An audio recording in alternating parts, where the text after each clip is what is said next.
24 laps to go at Richmond Raceway, and Joey Logano is staring at the back bumper of Christopher Bell's Toyota with his entire season riding on the next 30 seconds. He makes the pass. Then he survives a furious late charge from Chase Briscoe to win by less than 0.4 of a second.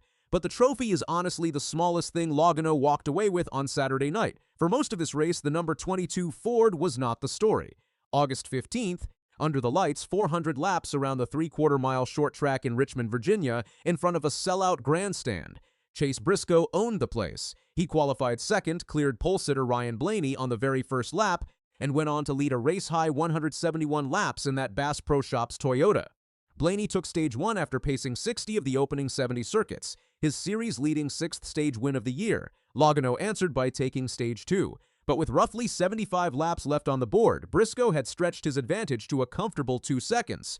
And the Joe Gibbs Racing pit box could taste this one. Then Richmond's famously abrasive asphalt started eating tires alive, and the whole strategy game cracked wide open. Christopher Bell and Tyler Reddick rolled the dice and stayed out on worn rubber, and Bell eventually took the lead away from Briscoe with 39 laps remaining. That is the moment crew chief Paul Wolfe made the call that decided the Cookout 400. He brought Logano straight down pit road for fresh tires while Bell tried to nurse his old set across a 57-lap run on a surface that punishes that exact gamble. Logano needed only 15 green flag laps to reel him in. He cleared Bell with about 24 to go, then defended the bottom lane while Briscoe threw everything he had at that Shell Pennzoil Mustang.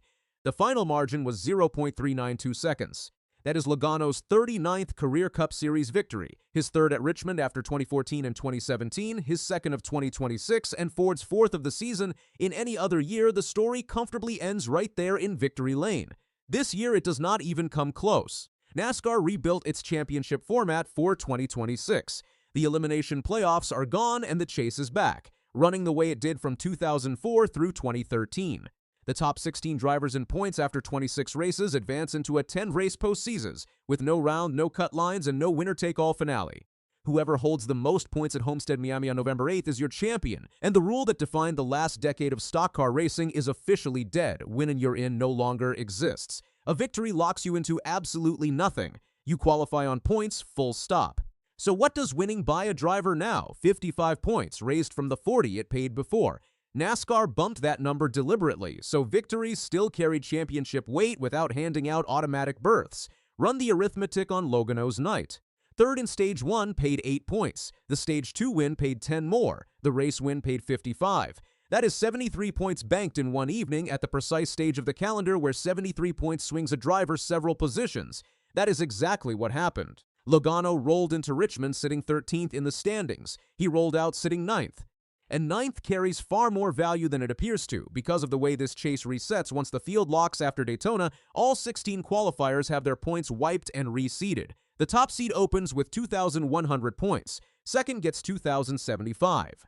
Third gets 2,065, and every seed below drops by 5 down to 16th, who starts at a flat 2,000. Leave that to Saturday. The 13th seed begins with 2,015 points. The 9th seed begins with 2,035. One race handed Logano 20 extra points before the postseason turns a lap, and in a format where the entire field is separated by 100 points top to bottom, 20 is enormous. That is 2 full stage wins of cushion. Every additional spot he climbs across these last 2 races is worth another 5. Now rewind 6 weeks, because none of this looked remotely possible. In the first week of July, Joey Logano was buried in 20th place in the championship standings. 20th for a 3-time Cup Series champion. 20 races into the season, he had exactly 2 top 5 finishes and a winless streak stretching 45 starts, dating back to Texas Motor Speedway in May of 2025. Paul Wolfe did not dress it up afterward. He admitted there were real doubts, that he could not imagine how anyone struggles the way that team struggled, and does not wonder whether they were doing any of it right, whether they would ever win again. The breakthrough arrived July 19th at North Wilkesboro Speedway, where Logano dominated and extended his streak to 15 consecutive seasons with a Cup Series win, the longest active run in the garage. Richmond made it 2 victories in his last 4 starts. Both of them came on short tracks. Hold on to that detail, because it comes back at the end of this video. Standing in victory lane, Logano did not sound like a man relieved to be safe. He said the team has switched its goal from making the chase to winning the championship, calling it quite the turnaround in about a month and a half. Then he left the garage with a warning that gets quoted all week. Don't let the boys get hot. We're pretty strong right now. If you're enjoying this breakdown, hit subscribe. I cover every Cup Series weekend with the standings math nobody else bothers to explain. Now spare a thought for Chase Briscoe, because this one stings in a specific way. Richmond had been a brick wall for him. 9 previous starts, a career best finish of 11th, and one of only 3 active tracks where he had never cracked the top 10.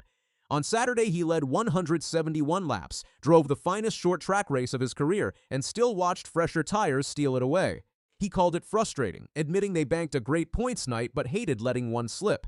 That runner-up finish was his 6th top 10 in 7 races, and it holds him 5th in the standings, comfortably locked in. Which brings us to the part of the standings sheet that has several race shops sweating through their fire suits.